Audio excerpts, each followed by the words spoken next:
বাড়িতে আমরা অনেকেই ছানা কাটাই, আর ছানা কাটানোর পরে তার জলটা ফেলে দিই। ছানা কাটানোর জলটা কিন্তু ভীষণ উপকারী, একদম ফেলে দেবেন না। এই যে কুমড়োর তরকারিটা করছি, এর মধ্যে কিন্তু আমি এই ছানা কাটানোর জলটা দিয়ে দিলাম, এতেই এটা তৈরি হয়ে যাবে। বাকি যে ছানা কাটানোর জলটা থাকবে সেটা আমি অন্য রান্নায় ব্যবহার করব। আটা ময়দায় ছানা কাটানোর জল দিয়ে আমি মেখে নিই, আমাদের বাড়িতে রোজই ছানা হয়, তো সেই জলটা থেকেই যায়। সেই জলটা আমি আটা বা ময়দা যখন মাখি তাতে দিয়ে মেখে নিই।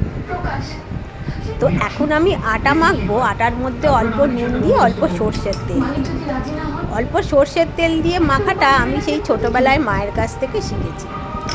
ছোটোবেলাতে মাকে দেখতাম আটার মধ্যে একটু সর্ষের তেল বা ঘি বা সাদা তেল যাই থাকতো তাই দিয়েই মাখতো।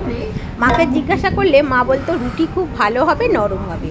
আর মাখা আটাটা থাকলে সেটা তো এখন আমরা ফ্রিজে রেখে দিই কৌটোর মধ্যে করে, পরের দিনে দেখবেন একদম ফ্রেশ আছে। এখন ছানা কাটানোর জলটা দিয়ে কিন্তু এই আটাটা আমি মেখে নেবো এইভাবে।